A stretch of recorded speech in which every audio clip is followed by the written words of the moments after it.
You recognize that tune, and you know it's time for Relics Radio. This is a family-friendly show, so the entire family can join us as we talk metal detecting and relic hunting. You can call into the show at 270-495-0315 or join in the chat and post any comments or questions you might have, and we'll get to as many of them as we can. You're listening to Relics Radio of Southern Kentucky and Middle Tennessee.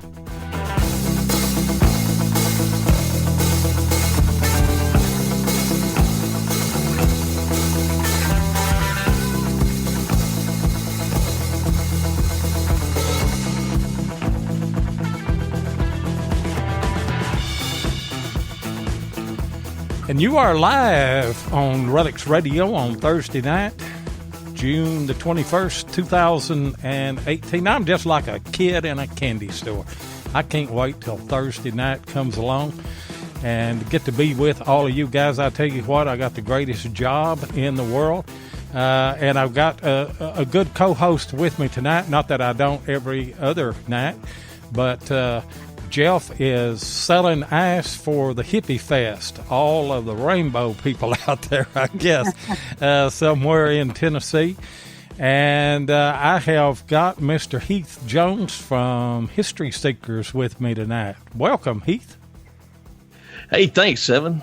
Always good to come on the show. Yeah, and I have this great fear tonight somewhere during the show that Scott Duncan is going to call and test. What's the matter with this thing? Oh, we shall not talk about that. It's like that never happened. Yeah, I called in, and I didn't mean to do it, but I called in, and my board, I had something flipped on my board, and I couldn't hear anything through the headphones. They were hearing me, and I wasn't hearing them, and I was doing a little bit of everything. So after the show, I done Heath and Scott a favor and pulled up their audio and edited all that out and put it back on. So if you weren't live, you missed a great deal right there, didn't they? Yeah, and you got it before I got a chance to save it. Oh, really? Well, I may have. Oh, yeah, that would have made it for a good bloopers reel one day. Well, I may have a copy of that. I don't know. I'll just have to go back and look and see. But it was an adventure. I figured you burned the hard drive. No, I didn't. I may have a copy of that still on my computer here. I pull that up and redo it in Audacity, which is it's actually a free audio program that I use to edit a lot of stuff, and it's pretty good.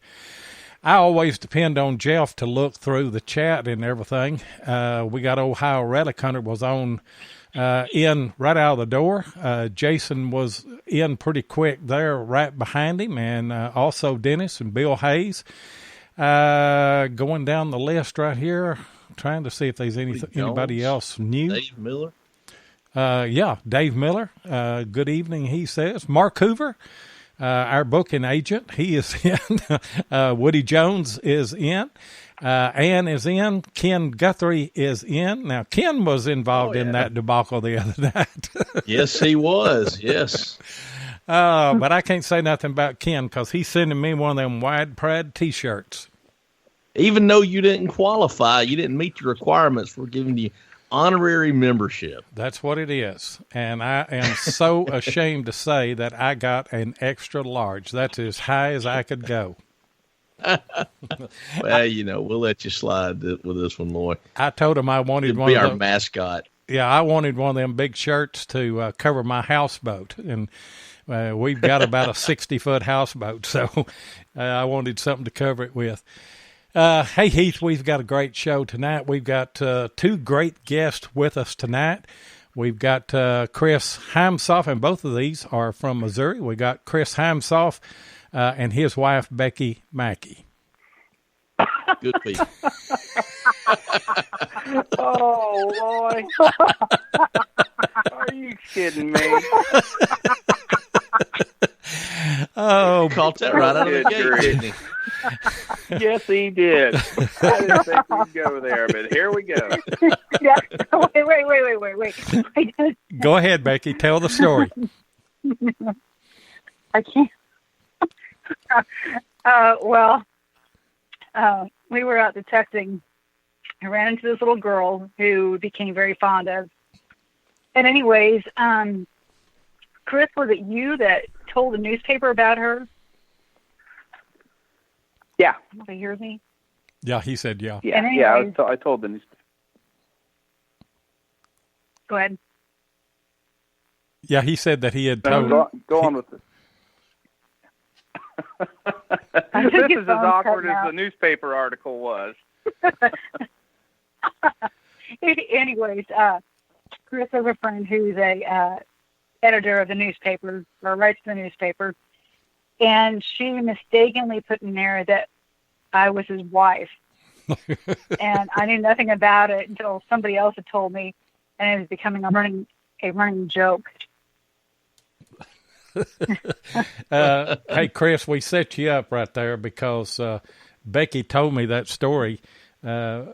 Whenever we talked the other day, she told me that that had happened, and I said, well, don't say anything to him.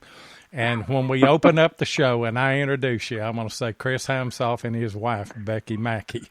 And so it's all in Kept fun. that secret for a week now. Oh, my gosh. Well, that was pretty good. Yeah, I could just hear Chris take a big gasp right there. I did. For all I the was like, time, here we even go. though I'm it going was to start me. getting a bunch of texts again from my friends. Hey, guys, good to have you on. And how did you two meet and start detecting together? Go ahead, Chris? Becky. Well, I had just started detecting about 4 years ago,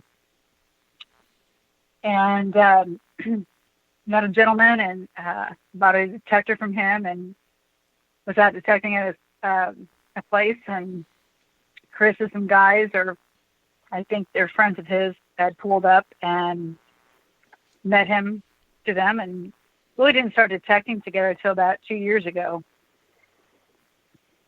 So Chris may have lived a little bit on that. You got anything to add on that, No, Chris? no, that was basically the first time I saw Becky, though.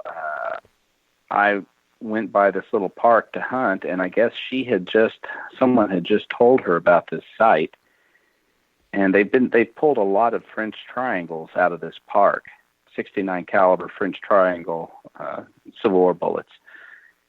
And so I was going by there, and as I drove by, I saw her, and I said, hey, have you done any good detecting out here, find anything? And I guess she kind of was thinking that this was a secret site that nobody knew about, because she said, no, not much. And I went up, and as I turned around, she was on her phone talking to somebody, and she said, you won't believe what just happened. Somebody just pulled up and asked me about metal detecting. Now, It was But a neither different her word. nor I. is this Neither also of the us have site found that? any. Is it a what? No, I was just going to say, now, is this also the site that produced that awesome cannonball? I know at one time she had a picture of this awesome cannonball. No. Because if so, I could see why she'd be very protective. Tell them about No, that actually, cannonball, Becky. Tell them about the cannonball. That is what you call newbie luck. I was in what was a Civil War camp spot that had been, or supposedly had been hunted out. And we've been digging there most of the day, and I was tired, I was bored, and I just said I was going to clear this spot of all the signals. So I just started digging, pulling out nails and pieces of iron and stuff. I ended up pulling stuff out from underneath the roots. Anyways, I was pulling out bricks, and I went to grab for what I thought was another brick, and I felt that it was round. I'm like, well, this don't feel like a brick to me. And I'm like, This feels like my daughter's shot put. And I'm like, no way. With my hand underneath these roots, my face plants it in the hole practically. I look up at the guy that I was detecting with, a friend of mine, and I said, you wouldn't believe what I just found. I said, I think I found a cannonball. And he said, there's no way. And I said, oh, yeah? So I pulled it out, and I said, then what is this? Then I had what now? Was that a solid shot? I don't remember. Or was it? That was a solid ship? 6-pound shot.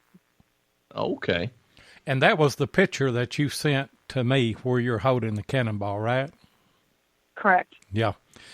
I asked both of them for a picture for the promo, and was going to take 2 individual pictures and put them together, but then Chris sent me one of them together, and I used it. But I tell you what, that was a great find, wasn't it? And, we talk about these sites being hunted out, but you would be surprised at the number of people that, even on a Civil War site, that will not dig iron. I guarantee you. I dug plenty of iron, and I still will. I mean, I actually miss digging iron because a lot of places, you don't have that much, but in this particular spot, we were digging horseshoes by the bucket loads and nails. I believe there was a house there at once. I know there was a house there, but like I said, I just was bored, and I just started pulling all these nails out, and I got down to about a 1.5 feet in the ground and ended up pulling that out. I watched a young lady do that same thing one night, one day in a courthouse that I'll be honest with you. And it wasn't an area known for Civil War activity. And I absolutely wasn't digging iron. And she did, and dug this really nice cannonball that, just like Becky said. Yeah. You just never know. Somebody asked there a while ago, and I think it was Woody Jones, and you might elaborate on this. I think Chris put maybe a link in the chat, but he was wanting to know what a French Triangle 69 is. Can you explain that to him? It's a big, heavy bullet. There's several different patterns, I believe, on that bullet, but they all have a triangle recess in the base. There's 69s and 58s, I believe. The ones that we're finding out here are a shorter 69. They're just a big Civil War rifled musket bullet with one single large grease groove around the base. It's an interesting looking bullet designed to do like the mini ball and spread apart in the barrel to grip the rifling. Yeah, I've never found one of those. You found one of those, Heath? No, I never have. I've seen pictures of them, but now, were they not considered Confederate? I could be wrong about that. I can't remember. No, I don't know. Go ahead, Becky. I really don't know. I think the ones that Matt and his father were finding there, I believe those, what they 58s, Chris? I think they were 69s as well. Okay. I'll tell you a bullet that we found, and I did a little bit of research on it. I never did do a history clip on the thing, but it was a 69 Tower, and it evidently came from London, England, came from their supply over there, and mistakenly was shipped to the U.S. There weren't many of them, I don't think, that were shipped over this way. And my hunting partner, he was using my E-Track, and he said, I've got a 1234. And I said, solid? And he said, yeah. I said, dig it. And he said, I don't know what a 1234 is. I said, if you don't want to dig it, I will. He said, no, I'll dig it.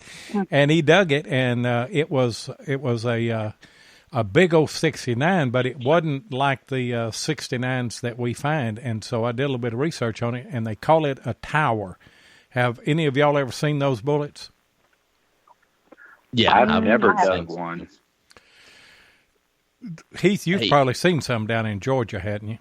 I have, yeah, and I was going to tell you too. I just Googled the triangle. It is. I was right. It is Confederate, and I linked it in the chat if anybody's looking in there. And if anybody's got their bullet book with them, it's a Mason McKee 264, or in the Thomas book 574. For you guys that are thumbing through books, looking for that book.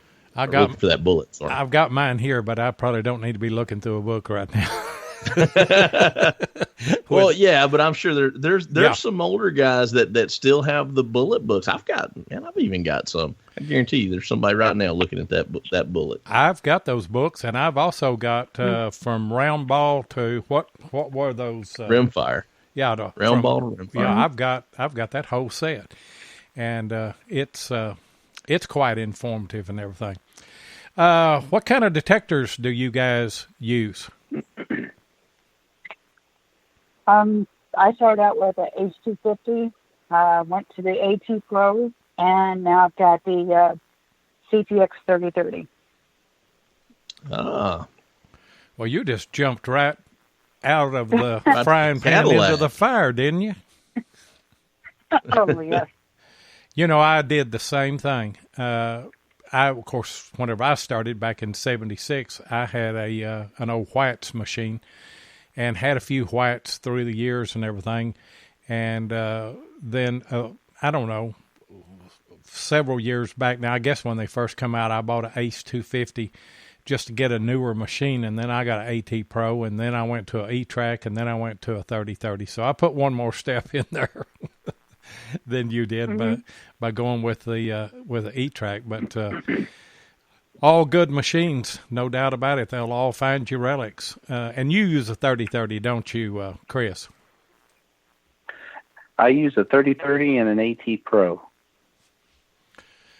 Great combination right there. I tell you, I sold my 3030, but I kept my AT Pro, and then there was a guy here in Kentucky, a friend of mine, that had an AT Pro for sale, and it was just like brand new, and he offered me a good deal on it, so I bought another one. And I'm not going to sell my AT Pros, even though I love the Equinox, and I like the Equinox 600 as a relic machine a lot better than I do a 3030, and I know that a lot of people probably will disagree with that, but don't you kind of feel that way, Heath?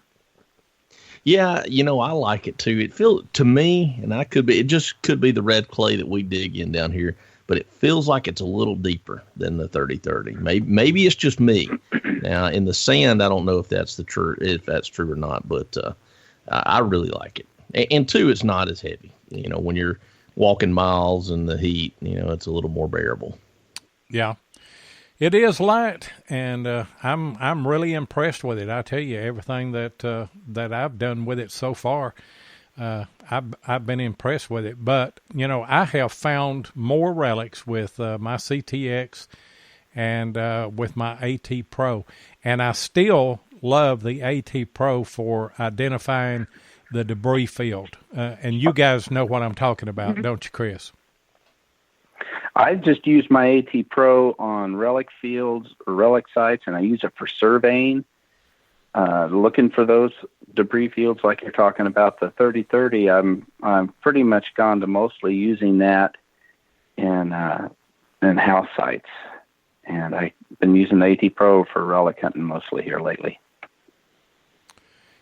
Yeah, and the 3030, I mean, if I was going to just door knock and hit house sites, I would have kept my 3030.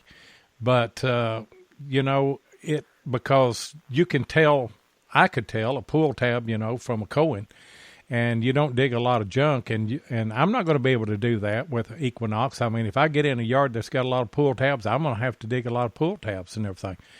I'm sure that as I got a little experience using it, that I probably wouldn't dig as much, but I don't hunt those kind of sites, and so I really don't need that machine. But I did like a lot of things about that machine. I tried a site where we were pulling really deep canister, 69 caliber canister shot off balls, and I was out there with my 3030 and the large coil, and then I had my AT Pro with the Tornado Nell coil, and I was hitting bullets with that Tornado Nell coil on AT Pro that I couldn't pick up on my 30-30 unless I opened it wide, totally open, and manually set my discrimination or manually set my sensitivity all the way to 28. Then I could get a tiny squeak. Yeah. And you know, that's kind of why that Scott and I, which we still use them sometime, but we kind of got away from relic hunting as much with the CTX. I found it was good to about 10 inches or so on a bullet, and past that, it was, you had to really tweak the settings. Are you guys running an open screen by chance most of the time when you're running your CTX? I do. Oh, okay. That really helped me a lot, I tell you, when I started doing that. How many tones are y'all running on your machine? Are you running 50 tones, or tell us about the setup that y'all are using? Are you using the same setup, or are you using different programs in yours? I literally ahead, just got mine. So I have been given a couple of programs by a friend, and I've only used it now for like maybe the fourth time. So Chris is going to be your expert on this one. I don't know about expert. I've been detecting some with a fella down south here in Missouri, and he uses a MindLab. I think it's an Explorer SE. Is that correct? Is that what the SE is? But anyway, that guy, there'd be 5 of us hunting the site, and he consistently comes out with way more than anybody else. He consistently digs bullets whenever we're not finding anything. And he said, let me take a look at your machine. And he set it up. He told me what to do. He had it set up now where it's 50 tones. I got the low end about as low as it'll go, the high end about as high as it'll go, to spread those 50 tones out really well. And everything is wide open. There's nothing fancy set in it, really. And he can tell you, okay, that sounds like, and this is going to sound silly, or maybe it won't to you, but he can say, that sounds like a 69 Mini, and this sounds like something smaller than that. Like, it sounds like a Mini, but maybe it's going to be a Sharps.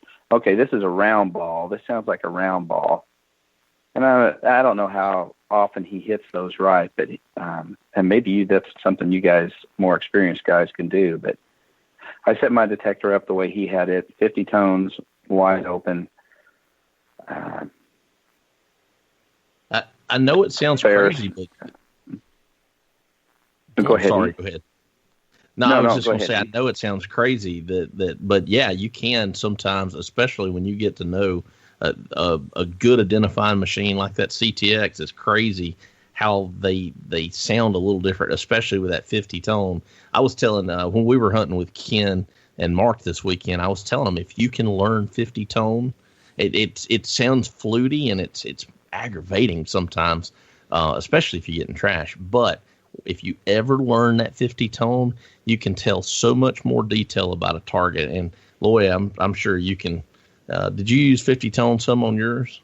I did. And hold that thought for just a minute. We've got a commercial break, and we'll pick that right back up as soon as we run this commercial.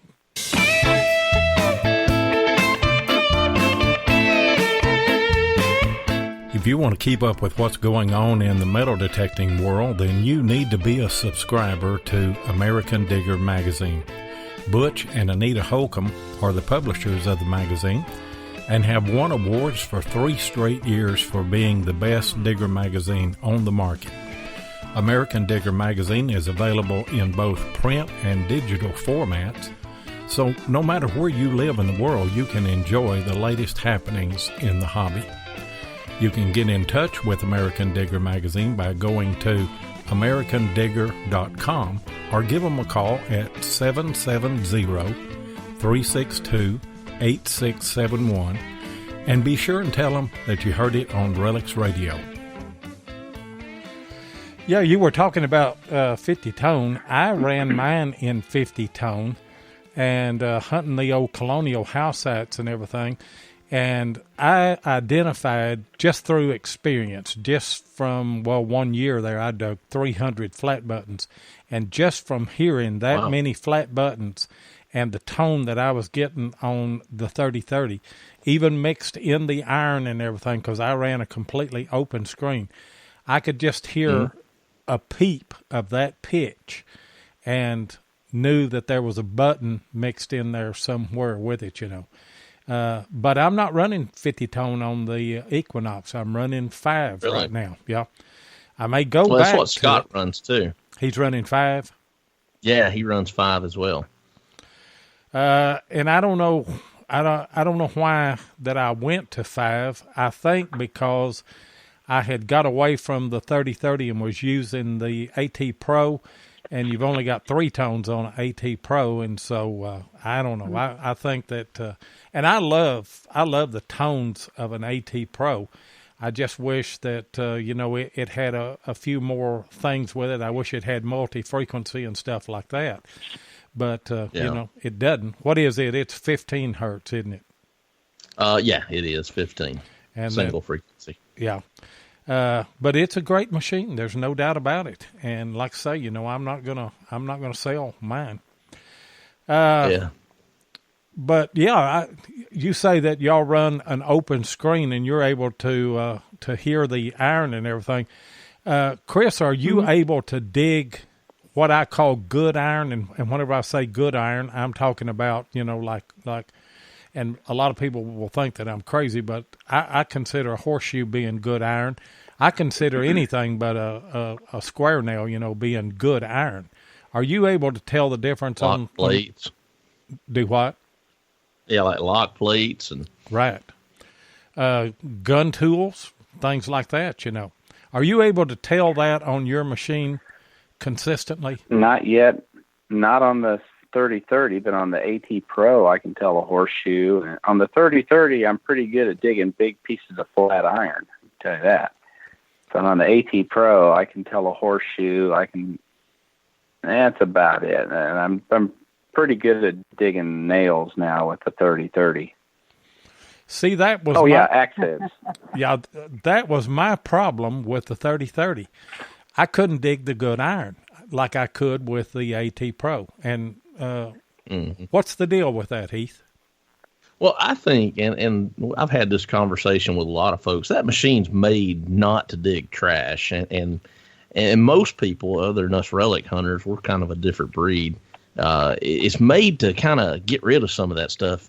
And even the Deus, to some degree, is the same way.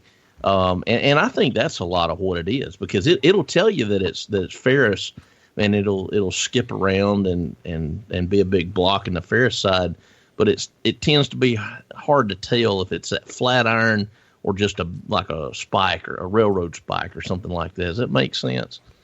Yeah. Hey guys, that was one of my complaints for relic hunting with it. But I like the machine; it's a great machine. Yeah, it is. I mean, it's Mine Lab's Flagstaff machine, I guess, isn't it? It and the GPX. Mm-hmm. Oh yeah. You're not going to find a better coin machine for digging silver coins and jewelry and stuff. I mean, it's top notch. Hey guys, Woody Jones put the call-in number in for us, and appreciate that. And we want to open those up. If you've got a question for Becky or for Chris, it is 270-495-0315, and anybody but Scott Duncan can call in. That's an inside He's joke. He's probably curled up watching a movie with his wife. Well, he's smart then, isn't he? Well, I can't. One night a week's all he can stand, talking on the shows. Well, I didn't know which one of you guys was going to come on. I'd said something other to them the other night that Jeff was with the hippies tonight, and I guess he doesn't even have any service where he's at. He may have went to town to listen to the show or something other. I don't know. Miss you, Jeff, and sell a lot of Twinkies. That's right. I couldn't help it. Oh, me. Oh, now remember, Heath, this is a family-friendly show here now. Yes, sir. Yes, sir. Hey, Becky. You know. Hey, Becky, what is, other than the cannonball, I know the cannonball is a great find for you, but what else stands out as one of your great finds that you've found? You know, another thing that I found, actually there's several of them that are called beginner luck or newbie's luck, a boot pistol. It was just a random find, never expected to find it. It was an old house next to where I grew up at. The old farmhouse was probably the only one around for miles and miles. I still don't know the maker of it, but it is on my Facebook page. I think it was a 32, probably. And I didn't catch what you said that it was that you'd found. Is it a boot pistol? Oh, a boot pistol. You found the whole pistol. Nice. I think Keith may have seen it on my page. Yeah. She finds the good stuff, Loy. Yeah. Those are random finds, and it was just pure luck. Becky, you ought to post pictures of that boot pistol and your cannonball on Loy's Relics Radio page. You sure I can do that.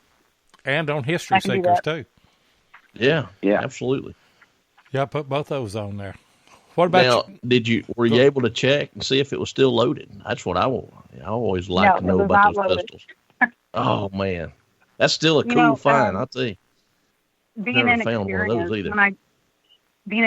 when I did find it, I wasn't sure if it was a toy, if it was real, and I kept going back and forth, and just so happened one of the guys that I checked with came by and looked at it, and he goes, "You know what you have there?" And I said, "Well, I'm trying to figure this out, if it's a real one or, or a kid's one." And so I started looking at the barrel, and I'm like, this is a real thing. And so I took a picture of it, sent it to a friend, and I got a explicit response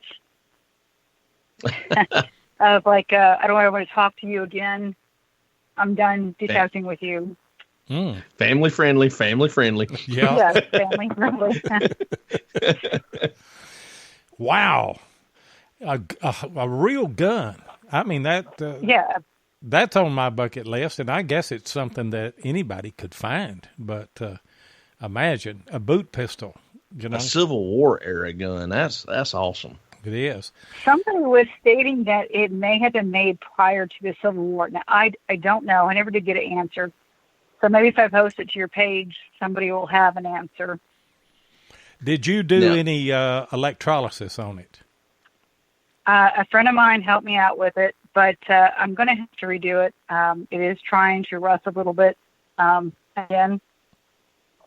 So what we had done at the time was we did electrolysis, but then we waxed it, dipped it in hot wax. But I'd like to find somebody who knows what they're doing. I mean, not to my friend didn't know what they're doing, but to get it preserved, where that doesn't happen. Check out Steve Phillips' method if you haven't seen that. That is very good.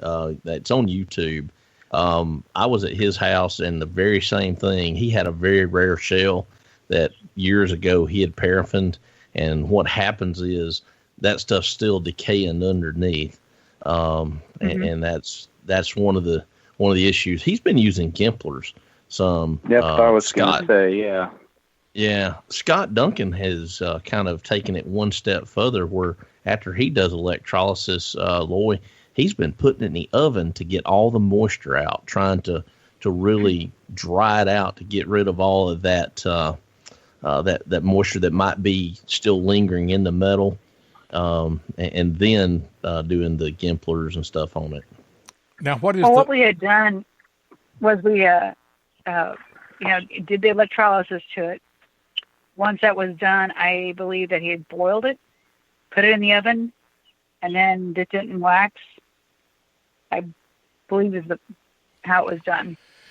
But it's like he said, if you have rust that is left in there, or if you have moisture that is left and then you wax it, you're actually creating a barrier where the moisture can't get out, and it eats away from the inside. It's a very delicate procedure, really.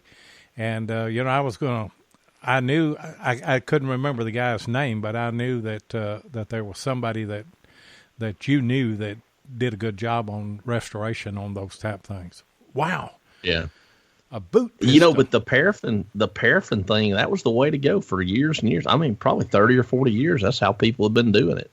And it's just now that 30 or 40 years later, we're starting to see the stuff that was done 30 or 40 years ago is starting to have that happen, which is unfortunate. I noticed on the chat a while ago, Ohio Relic Hunter said he found a 38 one time wrapped in a bandana and a bag. That's the neighborhood you were hunting. That sounds like some of those neighborhoods Scott and I hunt. That's where Tennessee Jeff is tonight. Is in one of those neighborhoods. I was on a Civil War relic hunt like that, Lloyd, one time. It was in a good neighborhood on the backside of this mountain, and I dug up a gun, and it was a shotgun. I thought I'd found a Civil War rifle because bayonets had been found there and everything else. And just my luck, it was like a 1920s era shotgun. I felt robbed. That's the only gun I've ever dug.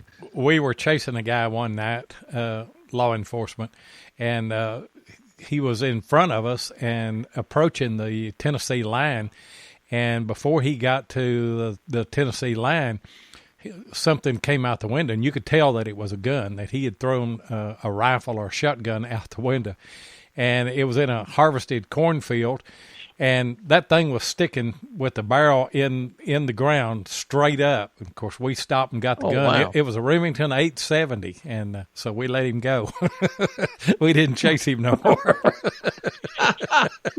My brother-in-law still got the gun.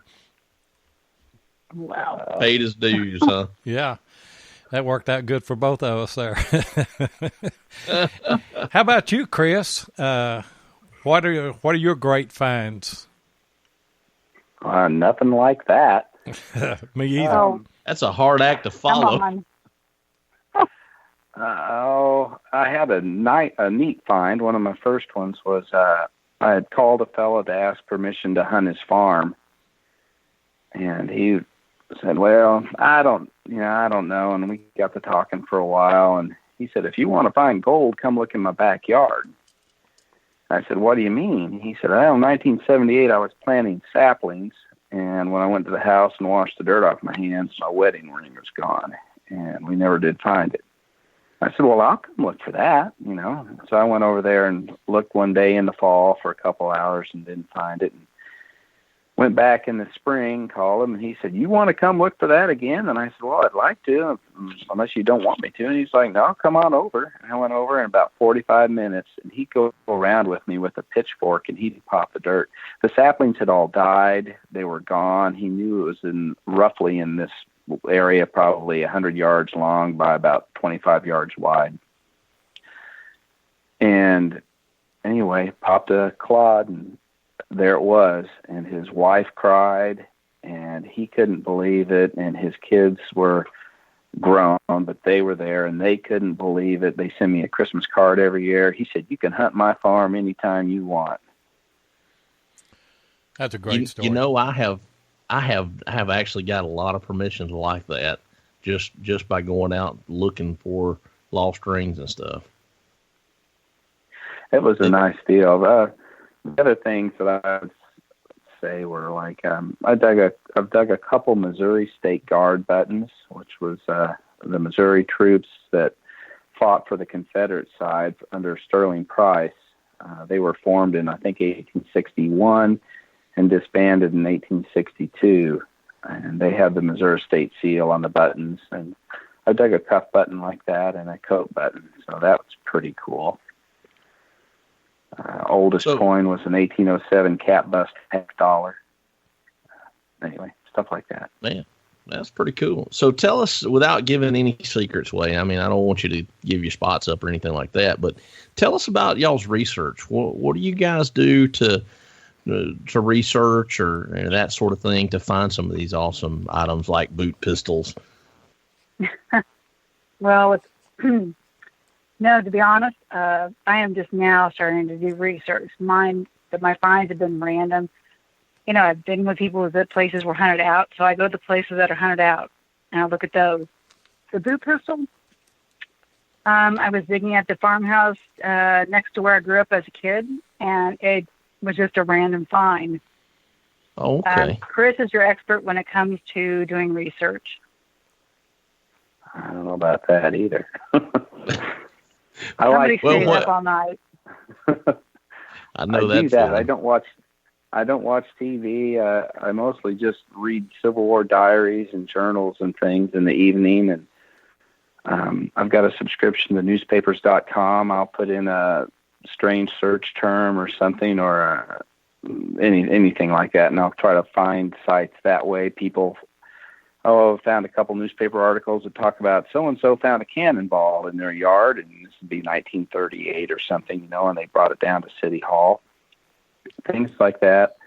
I'll follow troop movements, maybe pick out one officer and try to follow his movements through the War of the Rebellion, through the official records, see if I can find diaries, journals. I'll spend a lot of time at some local historical society, Missouri Historical Society, and some Wilson's Creek National Battlefield down in Springfield's got a great library. They've got a lot of good information.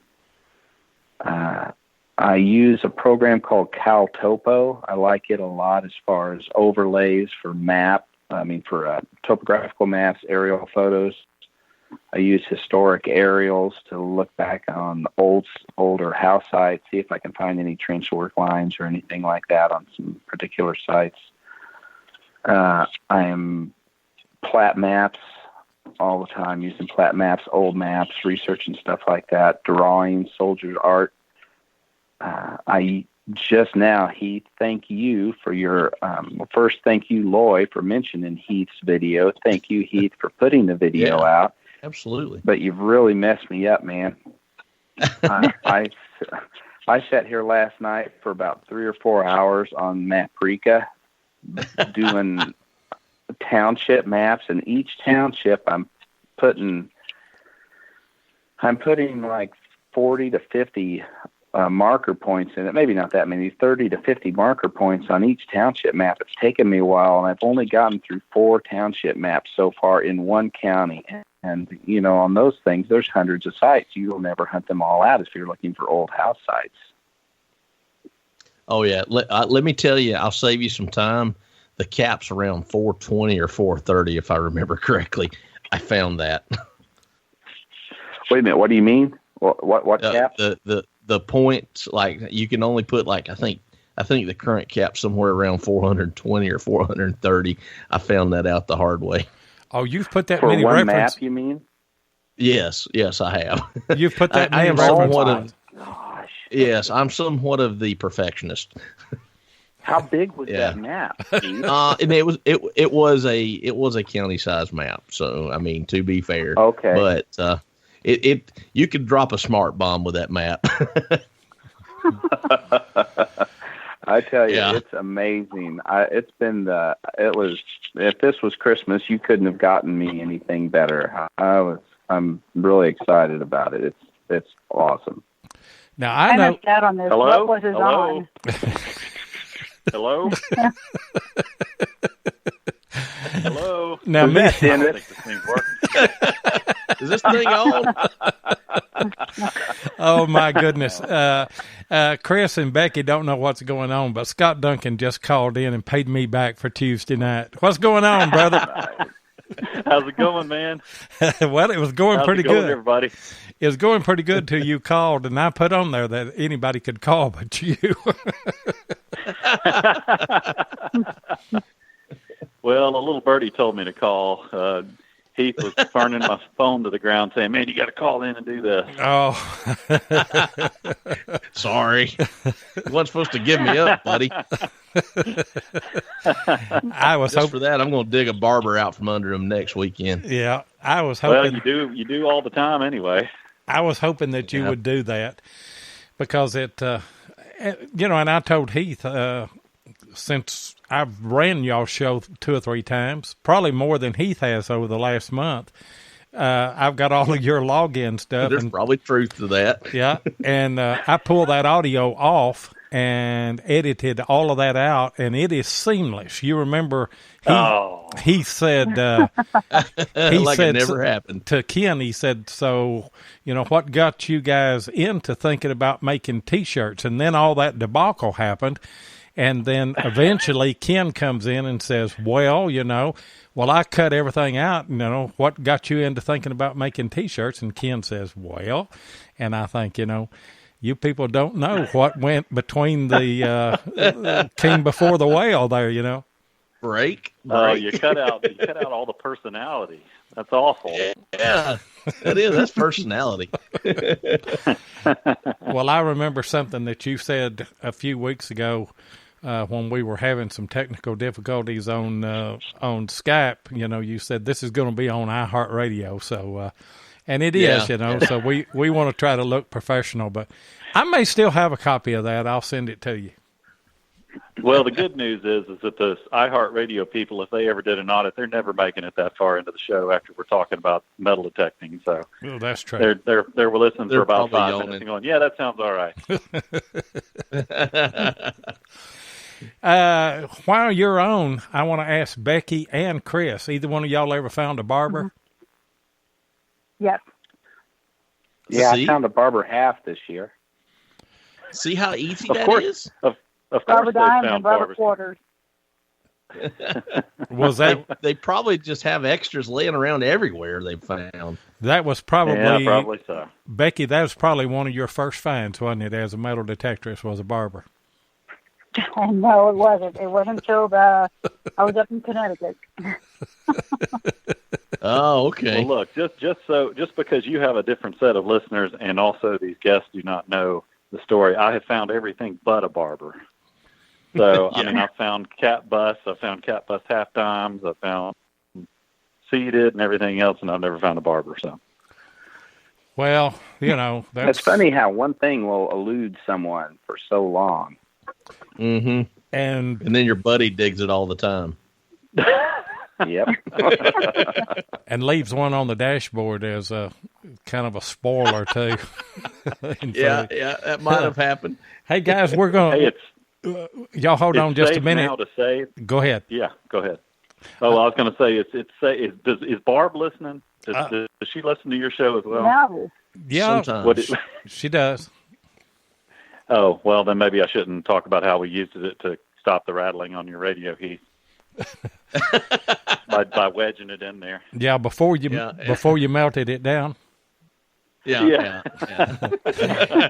Hey guys, hold that thought. We need to pay some bills right here. If your passion is metal detecting, then you know how much your success is based on the equipment you use. Let my buddy Tim Henderson of Murray Branch Outdoors in Murfreesboro, Tennessee, help you with that. Tim is an authorized dealer of Garrett, XP Deus, Tesoro, and Macro detectors and supplies, and he is now an authorized dealer for MineLab. So, if you're looking to get your hands on the new Equinox 600 or 800, then Tim is your guy. Murray Branch Outdoors is not only competitive in their prices, but the service after the sale is second to none. Tim not only sells detectors, he uses them, and so he can answer any questions you might have.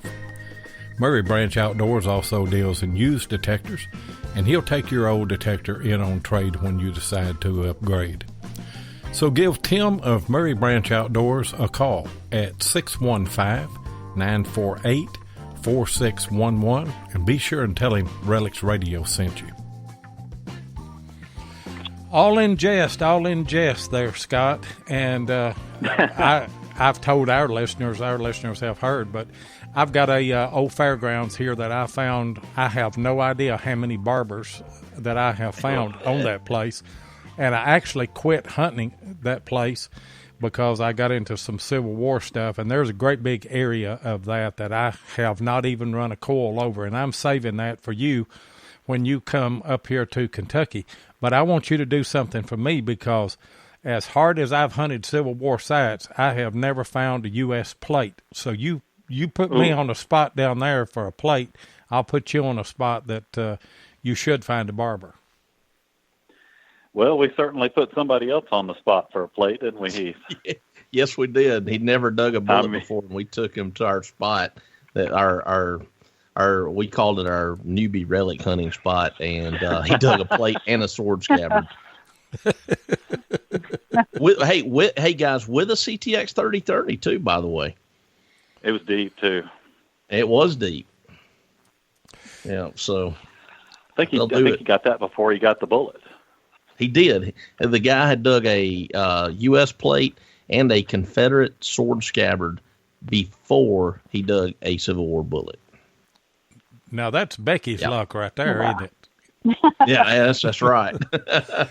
Hey, Becky. Scott, I don't know if you were listening to the show, but she's dug a cannonball and a boot pistol.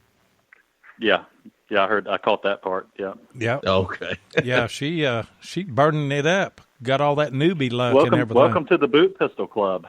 Oh, you got one too? The boot pistol club? Too. Yeah. Yeah. Get off my show, Scott. But he can't find a barber dime. Mine's a first year or a first early model, first model Marlin Derringer. Well, then, if Becky puts a picture on History Seekers and Relics Radio group of that pistol, you be sure and look at that, because you might be the man to try and help her ID what that is, because she doesn't have a ID on it yet, do you, Becky? No, I sure don't. I just kind of left it go to the wayside. I figured, well, I've got it here. There's other things to be found now, and that's kind of what happens to a lot of my stuff. It's sitting here in cases or whatever, or boxes, and I just keep digging. When I first started digging, I would wake up in the middle of the night and go digging. So for about 2.5 years, I would go nonstop, but that's changed quite a bit now. I'm more selective and not as eager to get up in the middle of the night and go digging. Or go out in 95-degree heat either, I guess. The heat don't bother me. But our ground here in Missouri, we did get some rain today, but it gets so hard. It's just really bad to dig. We can dig out in 107 degrees, and this winter I was out digging when it was -10. But even with a pickaxe, it wouldn't touch the ground. I don't mind the winter, because our ground rarely freezes, and it'll get down to single digits. For maybe a couple of weeks here is about it, and very seldom does our ground freeze to where you can't dig. But I don't mind the winter. I can put clothes on, but I can't stand this heat. I'll hunt an hour or two early in the morning at sunrise, and that's about it for me, unless I get in the creeks. Well, guys, I'm going to let you go, but I do want to give Becky a tip here that might help her with that identification of that pistol. When I got mine, the first thing I did was put it up on American Digger, Can You ID, and a couple of the other ID things. And someone said, we had a couple of ideas of what it might be. Believe it or not, I went on Facebook to the NRA Museum and the National Rifle Association Museum, and they had a historian look at it to verify what it was. The pictures of it. Okay. That's cool. So thanks. So they were very helpful, and they said, yes, that appears to be a first model Marlin, so they were able to confirm it for me. So that's maybe some avenue that you might want to explore. What was the date on that, Scott? What was the what? Was it like 1861 or 2? I can't remember that date. I think it spanned from 1863 to just after the war. Oh, okay. It was Marlin's first pistol, and it was just a tiny little Derringer. So, and you're going to the NRA website, is that correct, or the web or Facebook page, or what? It was actually the Facebook page, and I messaged them on their Facebook page, and they had someone get back to me, which I didn't even expect. I thought, I'm going to throw this out, and it's going to go into the void. Yeah. But they actually came back and said we showed this to our historian, and they concur that it's a Marlin. Well, that's great information that you just shared right there. Becky, you need to do I that. appreciate that. Yeah, you need to do that. I will do that. and then follow up if you get any information on that. Be sure and post it on both of those Facebook group pages, History Seekers and Relics Radio. And then if you get any information on that, well, then follow up on it and keep us informed on that. Mm-hmm. I will do that. Anyway, thanks for calling in, Scott. Appreciate it. All right. Do I get a T-shirt? Yeah. they're not. I'm they're on not those wide. No, we don't have wide pride T-shirts. No, I don't have any. Qualify. I don't have any wide pride T-shirts other than the one that Ken is sending me. But we're supposed to be getting our Relics Radio shirts here within a week or so, and I'll send you one of those. But it says two rednecks with a metal detector, so it's a little bit different design.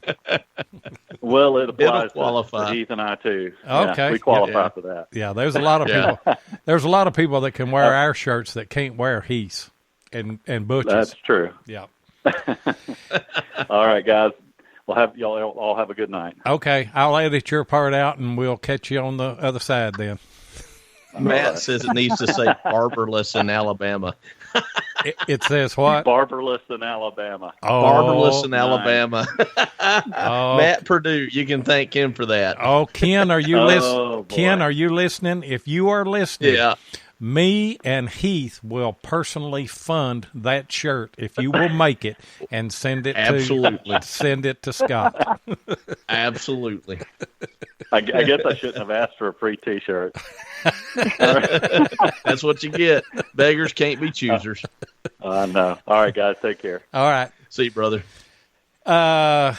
Chris, what is the one thing that you think you should have found that you haven't found? Like Scott's barber. Oh, I mean, just a simple gold ring would be. I mean, I've hunted quite a few homes, and I've been with several guys that have dug gold rings, and I'll dig those 50s and 40s signals, and even in 30s, 30 up, on the AT Pro. I've never dug a little solid gold ring, but I thought I would have by now.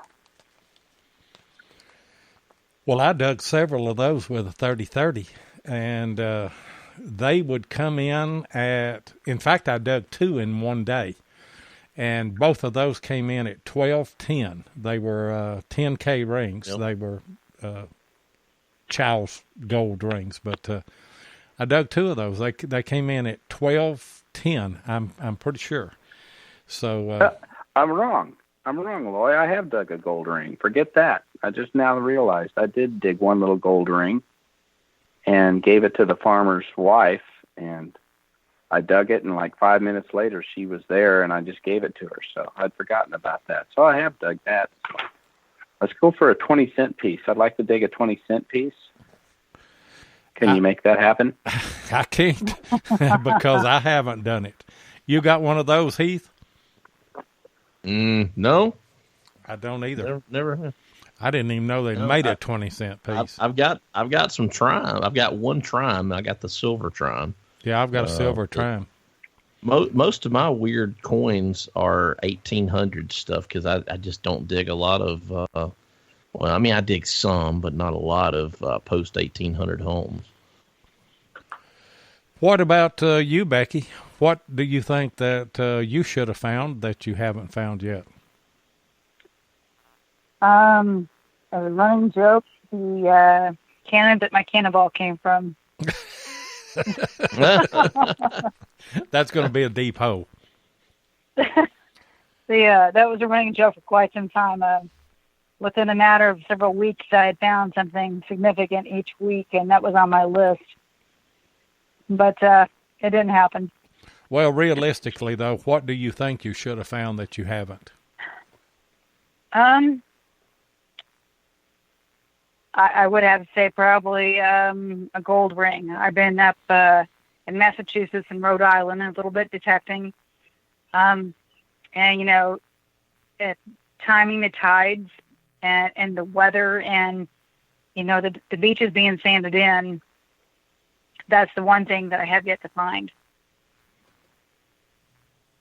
Huh.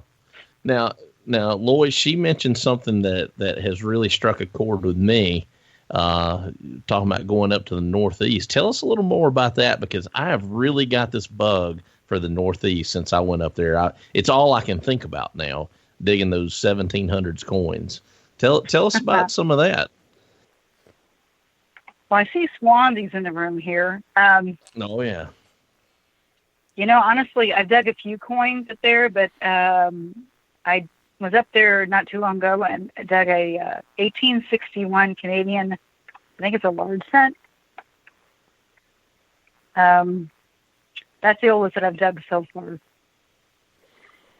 Did you get on Did you get on any flat buttons and things like that up there? No, I didn't, because I was on the beaches or the local parks. Oh, okay. So you weren't on the old house sites and things like Heath and them. That's on my list for this fall. Yeah. And Heath, y'all. I'm gonna be honest with y'all. I've never seen a 20-cent piece.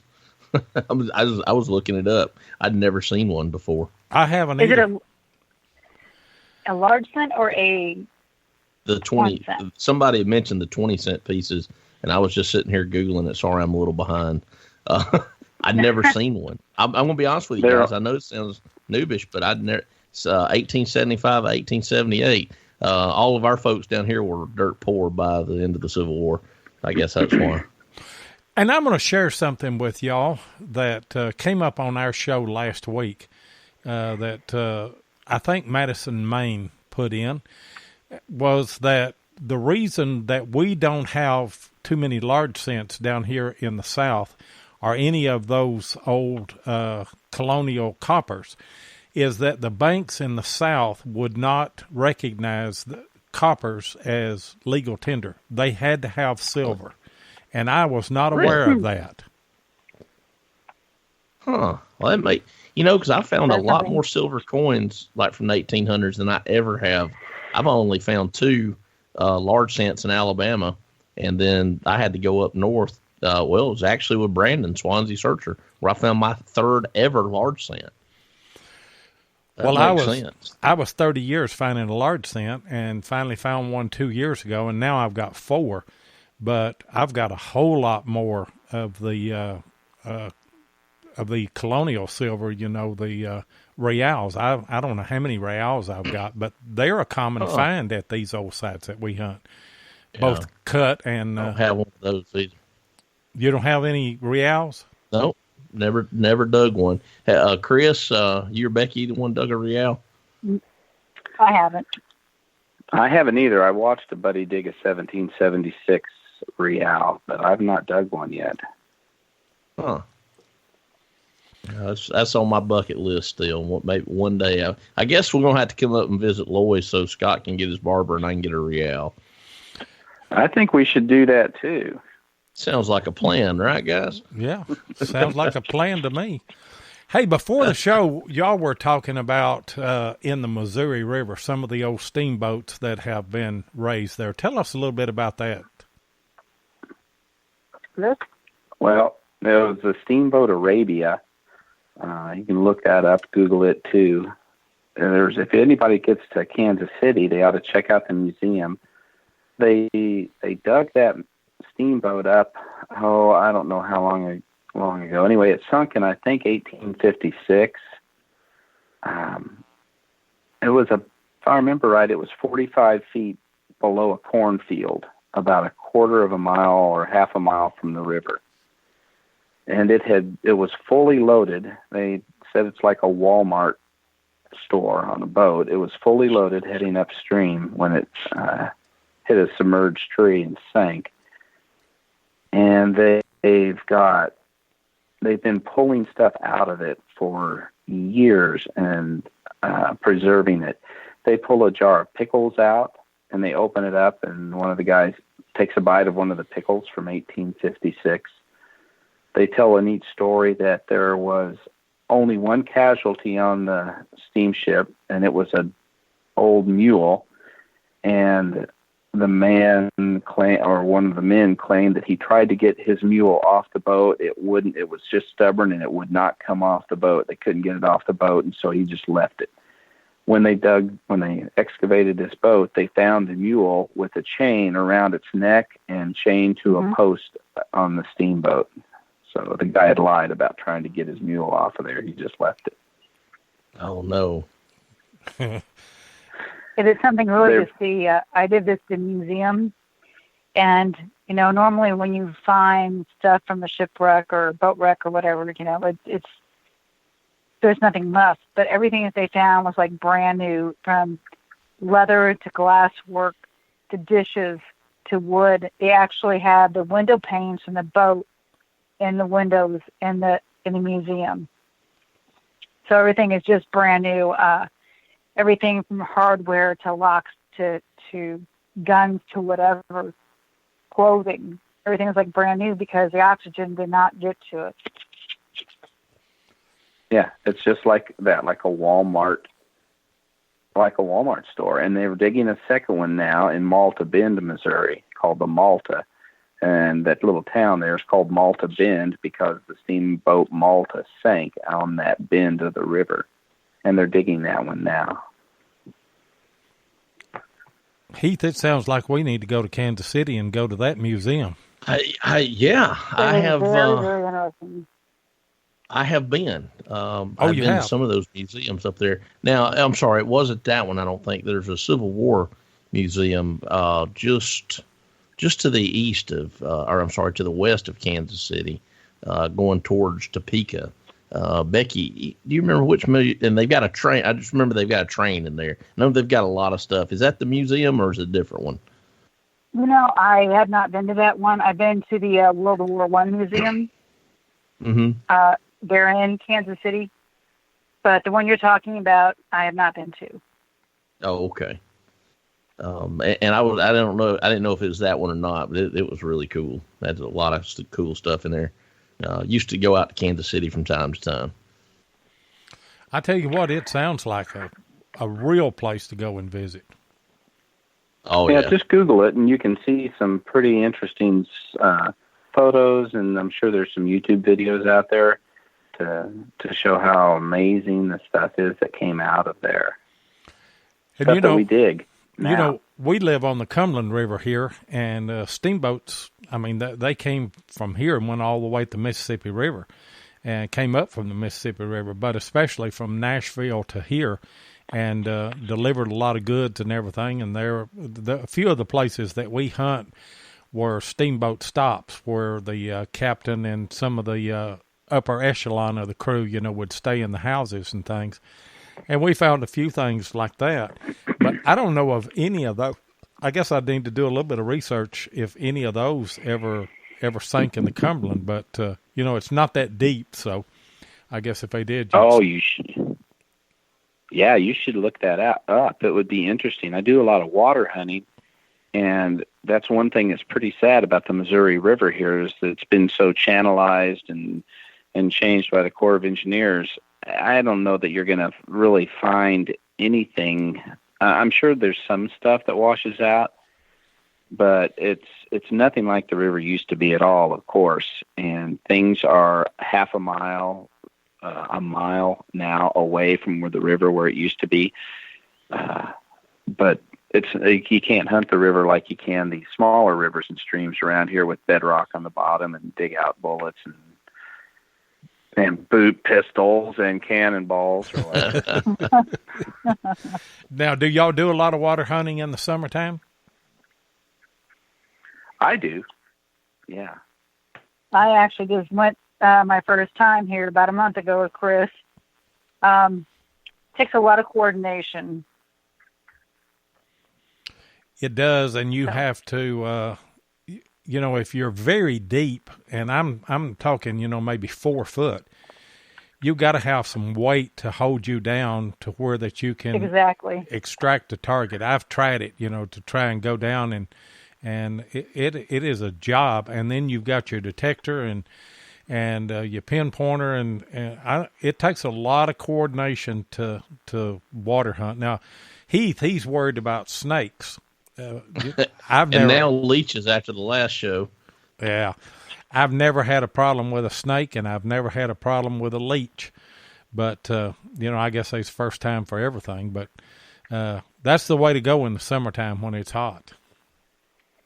I don't know if they would have water moccasins up that high or not. Probably not. I don't think so. I don't think we have any up here. Yeah. We don't have. We've got them down southern Missouri. Oh, okay. Now, we've got snakes that people call water moccasins, and what we called in Texas a cottonmouth, but I don't think that that's what these are.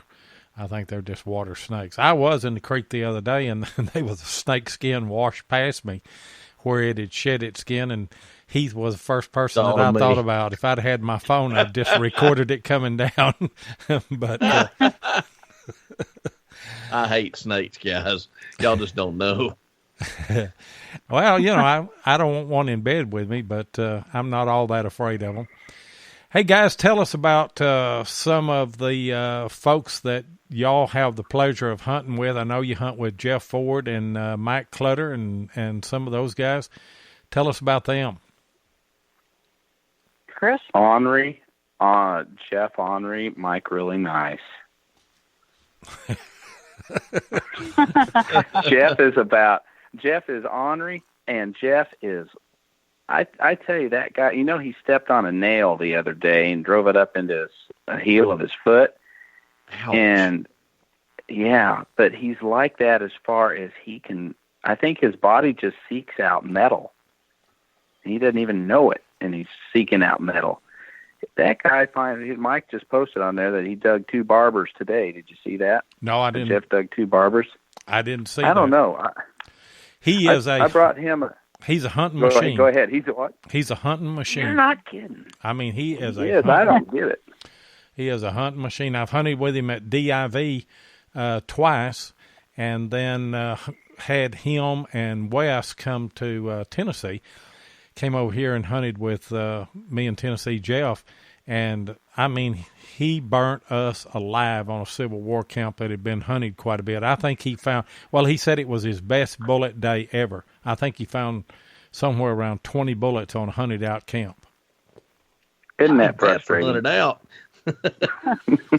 Yeah, it's amazing. We were supposed to go to a colonial place up here in my neck of the woods the next day, and fortunately it rained and we couldn't go because he'd have cleaned my spot out too. What was he using? He's using GPX, and he had he had that elliptical commander coil. What would that be? Like a? Oh yeah, I think it's like a 15 or a 12 by something. I don't remember. I was thinking. I'd say 12. 12 by 15. 12 something. It's sort of just a little bit funny shaped. Yeah, and he had that up here. I brought him. He wanted to come up and hunt one of these hunted out sites that I detect, and I said, "Man, Jeff, I mean, you guys are more than welcome to come up here, but man, we've hit these things hard, and the last couple of times I'm not finding anything out there." And he's like, "That's what I want." And I said, "Well." It ended up there was 4 of them that came up, and I said we may just be following Jeff around, taking turns digging his holes. But Jeff dug. We didn't find a whole lot. Jeff did dig a couple buttons and a bullet or 2, and then Down South Digging, I think is his name, from Zach. He was in Texas. He lives up in Kansas City now. Zach came over. Zach dug a nice mini ball, but I mean that was about it. Missouri Mike dug a piece of camp lead. Then right at the end of the day at 6 o'clock, I called a fellow who told me that he would let me know when he'd had the hay removed. When he had his hay cut, he'd call me. Well, I called him anyway and he said, "Well, it's cut, but you got to work around the hay bales." Hey, that's no problem. We went out there, and Jeff got on, and we were all hunting this big area. But Jeff hit the spot, and he dug a dragoon button, an infantry button, I think a couple bullets, and Zach dug a nice little bullet, or a 69 mini, I think, or maybe a 58, and I dug a button that was pretty much damaged and a couple round balls. And then I went back the next day, and I dug that 1861, was it a half dime or a dime? I think it's a dime. Yeah, it's a dime, 1861 dime, seeded dime. That was last week. Man, He is a hunting machine. There's no doubt about it. He is. He was using that GPX, and he got quality with that Dragoon button. Nice, pretty nice. Yeah. Hey guys, enjoyed y'all coming on, and before you go, let everybody know how they can get in touch with you, your YouTube channels or Facebook pages or what have you. I'm on Facebook. I haven't done videos. Chris is the video person. I'm sorry, what? What'd you say, Becky? Hello? Oh, I was saying that I'm on Facebook, but Chris is the video person, YouTube guy. And what is your channel just there? Chris Heimsoth.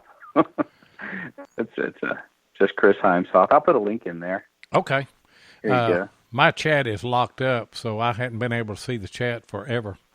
But hey, guys, appreciate y'all coming on, and look forward to meeting both of you and getting to hunt with you. Jeff has said something, Jeff Ford has said something about us coming out there and hunting sometime. And, I'd like for all of us to get together and do a little bit of hunting. What do you got left, Heath?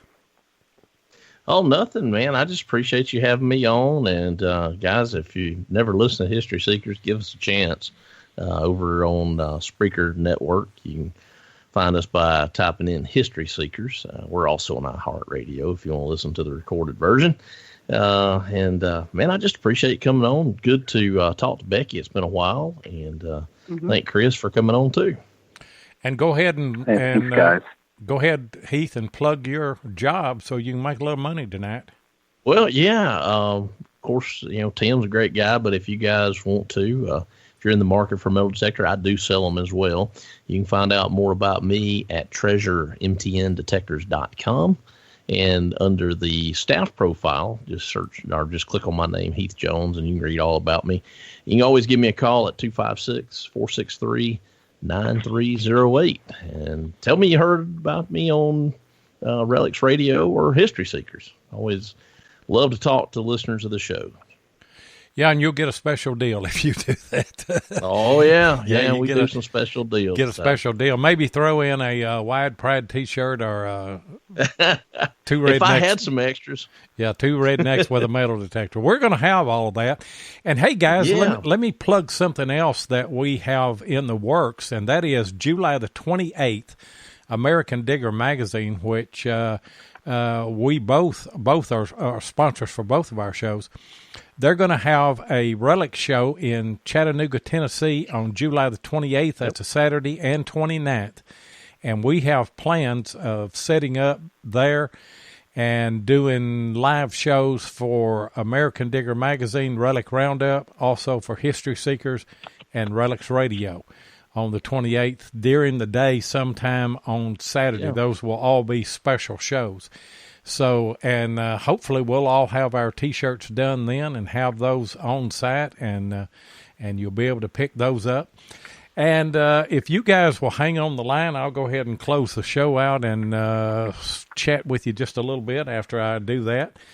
But if you love podcasts and metal detecting, let me remind you to check out Beyond Sight and Sound on Sunday and Wednesday night at 8 o'clock Eastern with Josh Kimmel. American Digger Relic Roundup, they're on Monday night at 9 o'clock. All Metal Mode is on Monday night at 8 p.m. Eastern. And then Heath and Scott have History Seekers on Tuesday night at 9 o'clock. And then Hardcore Metal Detecting has a show on Thursday night and Saturday night. And both of those are 8 o'clock Eastern. And all of those are on Spreaker. And a shout out to Tennessee Jeff. Miss you, brother, and looking forward to getting back with you. And thanks to all of our listeners, and thanks to everybody on the chat here tonight. And we'll see you next Thursday.